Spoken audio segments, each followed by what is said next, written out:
নামাজটা পড়বেন সবাই। নামাজে কোনো অবহেলা, নামাজ জীবনের সাথে ওতপ্রোতভাবে জড়িত। যেমন খাওয়া, আমার কাছে ঝিনাইদহের একটা ছেলে মুসলমান হতে গেছে, ওর 2 বন্ধু MM কলেজে পড়ে, নিয়ে গেছে। কেন মুসলমান হবে?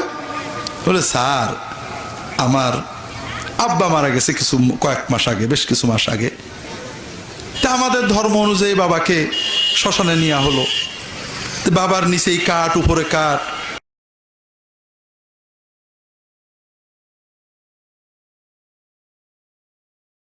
উপরে যখন কাঠ দেওয়া হলো আমার খুব কষ্ট লাগছিল, নিশ্চয়ই বাবার কষ্ট হচ্ছে যে বাবা কালকেও আদর করছি, বুকে জড়াইছি, সেই বাবার বুকের উপরে কাঠ চাপাচ্ছে, কত না কষ্ট হচ্ছে। মুসলমানরা কত সুন্দর করে আদর করে নরম করে নিয়ে কবরে দিয়ে আসে, আমার খুব খারাপ লাগছিল। এরপরে বাবার গায়ে যখন আগুন দেওয়া হলো, আগুন পাওয়ার পরে মরা লাশও কিন্তু হাত পা খিচে ওঠে, তা আমার বাবার পাটা খুঁজে উঠলো।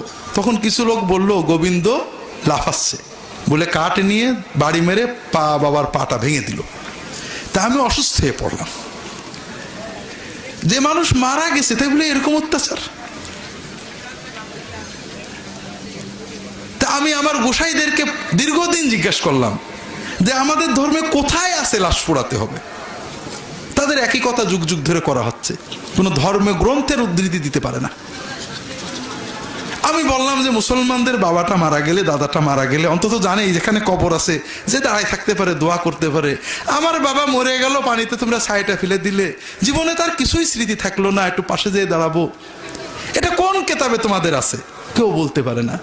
তো সেখান থেকে আমার খুব কষ্ট যে অন্তত বাপের মরা লাশটাকে যে সম্মান করে আমি রেখে আসবো, এই সুযোগ যেখানে নেই, আমার কষ্ট হয়। আমি মুসলমান হব চিন্তা করছি, পড়ছি, তো একটা প্রশ্ন করতে আসছি, পুরো মুসলমান না হয়ে কি নামাজ পড়া যায়?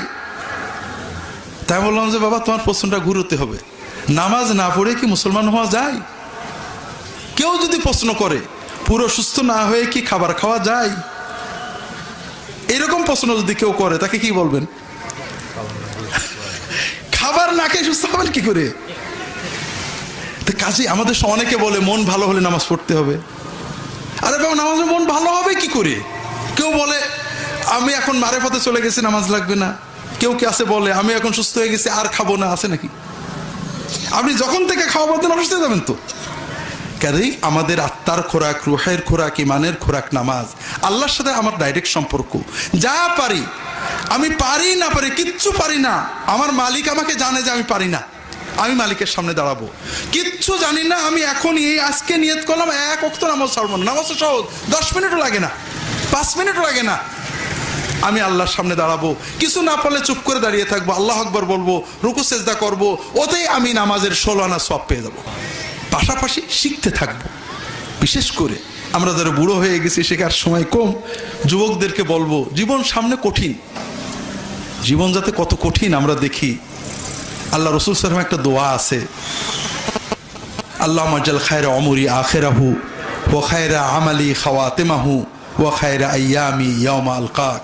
আল্লাহ, আমার জীবনের শেষ অংশটাকে তুমি শ্রেষ্ঠ অংশ করবে। প্রথম জীবনে জওয়ান বয়সে যাই কষ্ট করি, শেষ জীবনটা যেন সবচেয়ে ভালো হয়।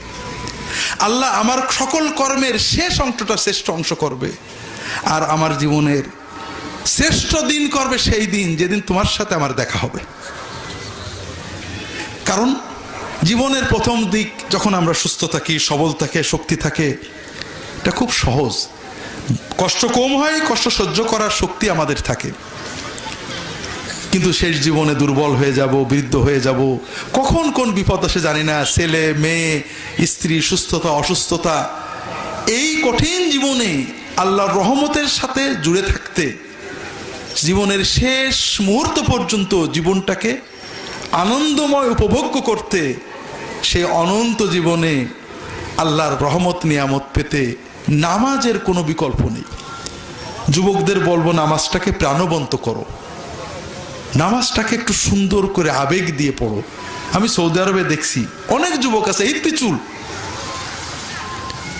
চুল উল্টে আবার বেঁধে দিয়েছে। আমাদের দেশের মানুষ দেখলে তো নাক ছিটকাবেই, আরবের মানুষরাও নাক ছিটকায়, 3/4 পরে আছে, জিন্স গেঞ্জি পরে আছে, কিন্তু তারাবির নামাজে ইমাম সাহেবের পিছনে কাঁদছে, কোরআন শুনে কাঁদছে, দোয়া শুনে কাঁদছে।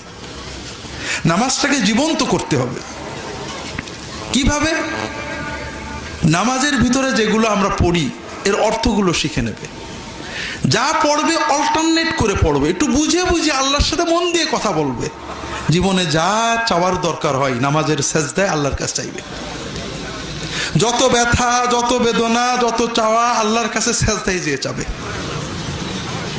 দেখবে ইনশাআল্লাহ বিপদ আসবে, কিন্তু কোনো বিপদ তোমাকে ভাঙতে পারবে না, আবার চলে যাবে। তুমি ইনশাআল্লাহ আল্লাহর রহমতের সাথে জুড়ে থাকবে। আপনি কি হেরার আলোয় আলোকিত হতে চান?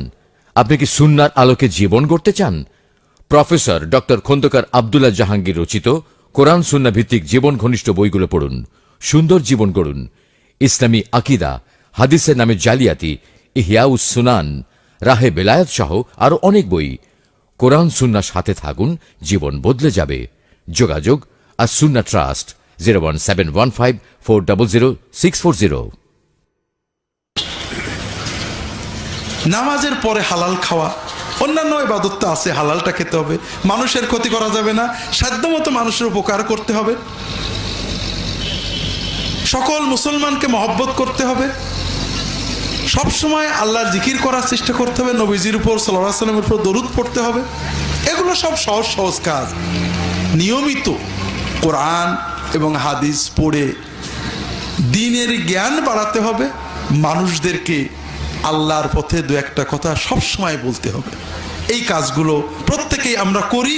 এগুলো ক্রমান্বয়ে আমাদেরকে আল্লাহর কাছে এগিয়ে নিক। আল্লাহ সবাইকে তৌফিক দান করুন, আমিন।